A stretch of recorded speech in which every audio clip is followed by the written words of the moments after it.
Hey guys, this is Jacolia of Jacolia Gems. Thank you for once again coming back to view my channel, family.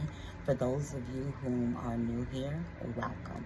I definitely hope that you hear something on today that not only convinces you to hit the like button, but also to subscribe. Now let's jump straight into today's video. I want to share with you guys some information on fibromyalgia. Now, this is something that a lot of people do not know what it is, doesn't know that it exists. If they do know about it, they really don't know someone who has it. There isn't even a lot of case studies on fibromyalgia, and they are still trying to figure out the causes. Now, as someone that was diagnosed with fibromyalgia, I have my own inclinations as to how and why it is caused. With that being said, fibromyalgia is an autoimmune disease, autoimmune deficiency. These can be passed on through the mitochondrial DNA. And the reason that I mention this is because my mother has fibromyalgia and my daughter has been showing some slight symptoms of possibly getting this from me. And both of our pregnancies, my pregnancy with my daughter and my mom's pregnancy with me, was traumatic. When my mother was pregnant with me in 1985, and she has shared this testimony in many services, she's written about it, so I'm not sharing anything that she has not shared. Plus, it's my life. She was pregnant with me in 1965, and she received a diagnosis of cervical cancer.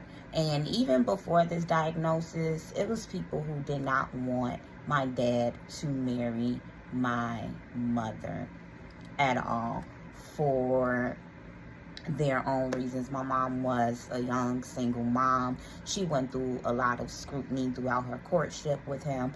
This is something that she has talked about publicly.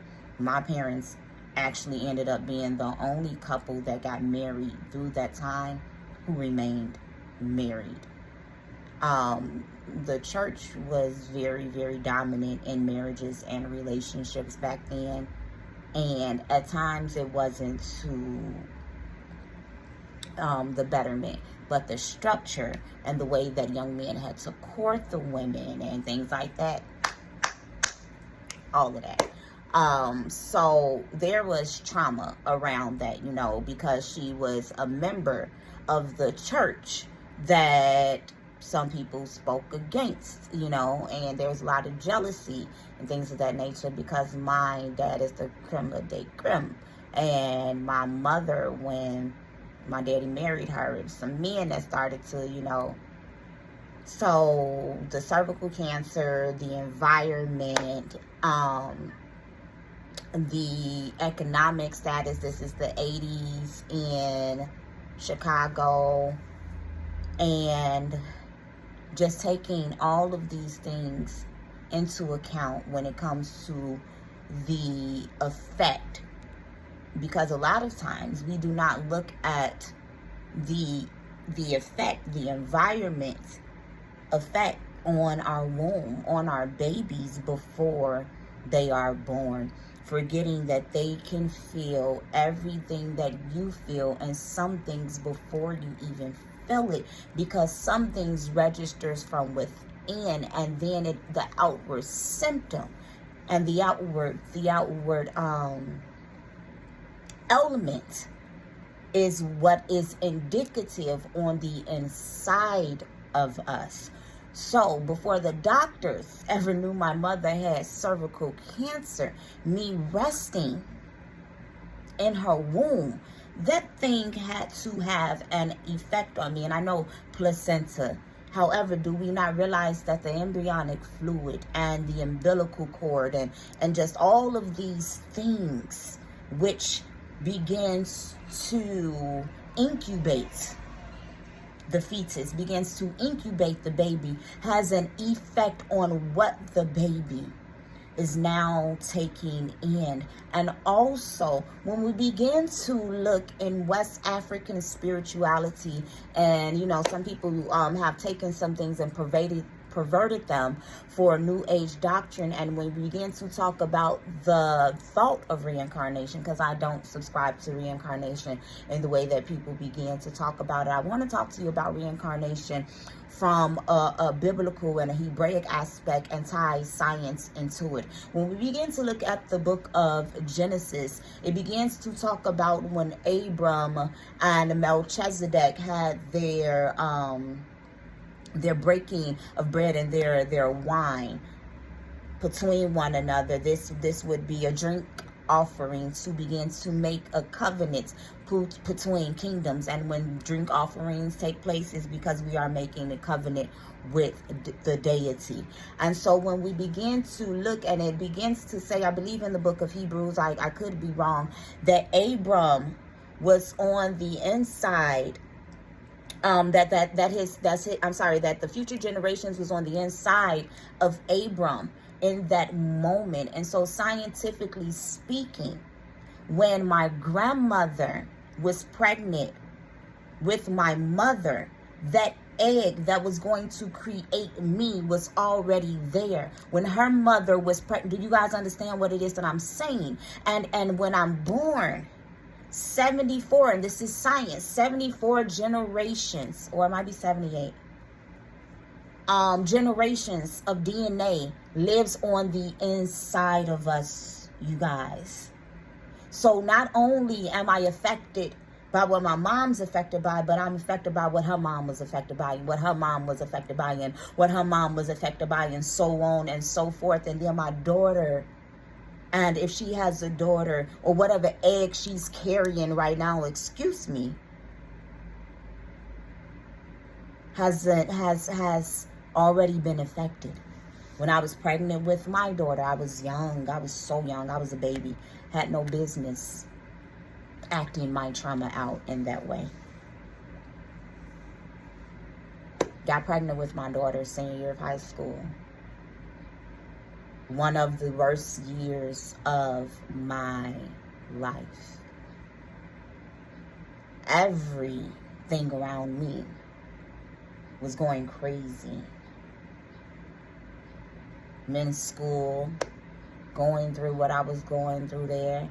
It was very funny seeing people who didn't want no smoke with me all of a sudden wanted smoke because I was with child. Came up to the school looking for me. And thanks be to Chukwu Okike Ambiamba, my mother had took me out of school early because I had a gynecologist appointment.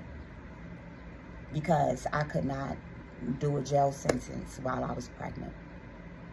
Because that's what it would have been. And that's the only way it would have turned out. Walking around with denials and accusations against my name, when I know that if I'm anything, I'm honest. And I'm honest to a fault. Coupled with asthma being flared up. Coupled with being a young preacher. And going to church, being shunned, being talked about. I took my shame. I wore it like a champ. I was depressed. I was hurt. I was ostracized. But my parents loved on me, and they loved on me deep, and the Most High even blessed. Thank you, Jose. Throughout that time. So there was not always complete deficit, but there was an effect that my choices had on my womb. Went into premature labor with my baby about 3 or 4 times, no exaggeration. They had to give me medication each time to stop the labor. Baby was anxious.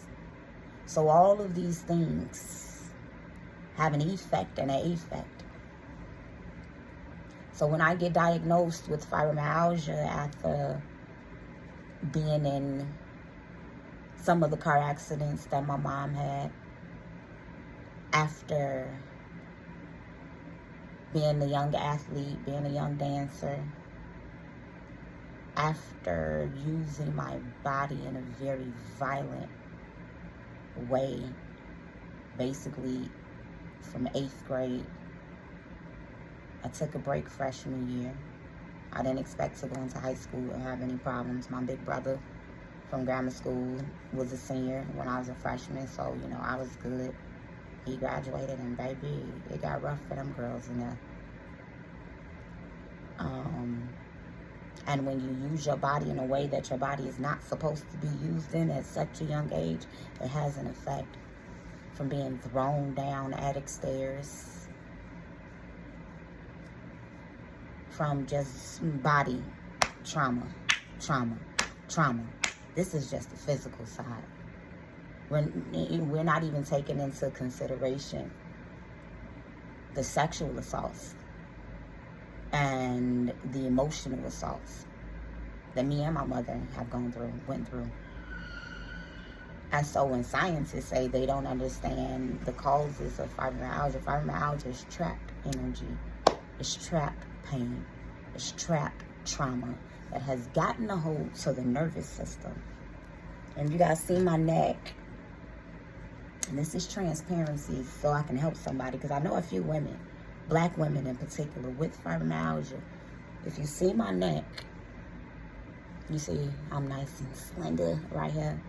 You see my neck, my mom was too. This is where I get this.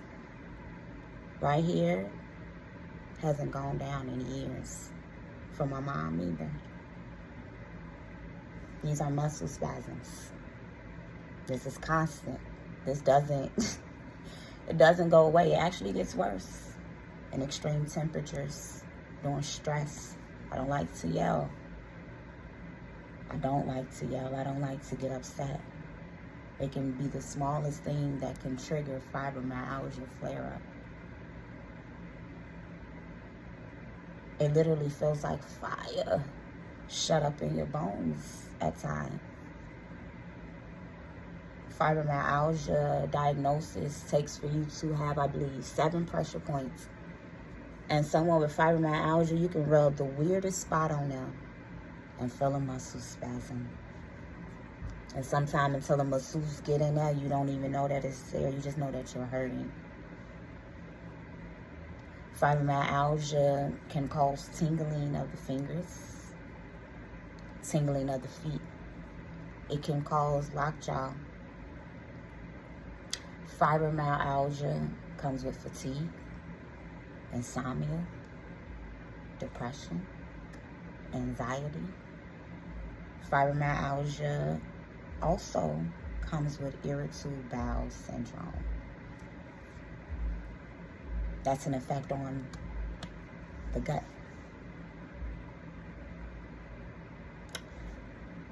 Fibromyalgia is something that can be pretty debilitating. If you are someone with fibromyalgia or think you may have it, cut out as much yeast, soy, foods high in inflammation, dairy, red meat, bottom feeders, salt intake. Introduce some natural anti-inflammatories into your system.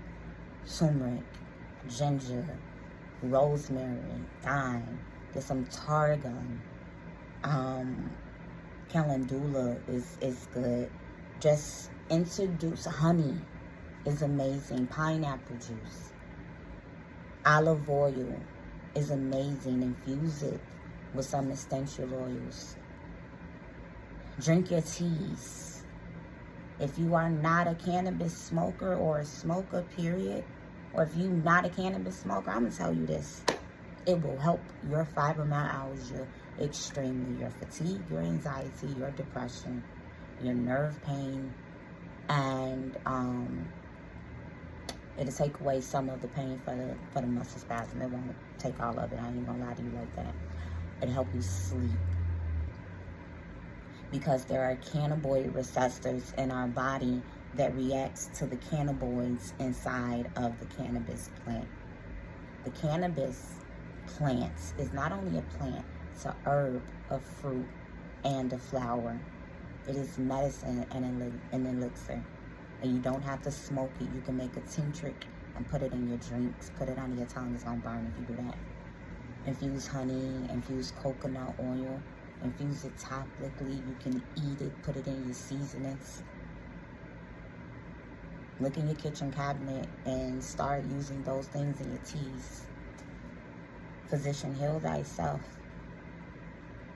If you know someone that's suffering from fibromyalgia, leave them the hell alone when they tell you they don't want to be touched.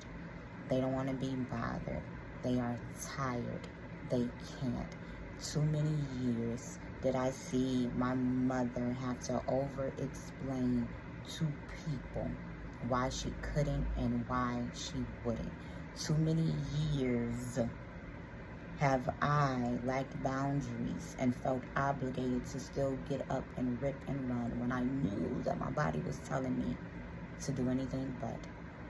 I believe that there's a cure for fibromyalgia. If we can cure our gut, we can cure our brain, and we can re-heal what literally makes us insane. This is Jacolia of Jacolia Gems. I truly hope that I said something to educate you on today. Food for thought.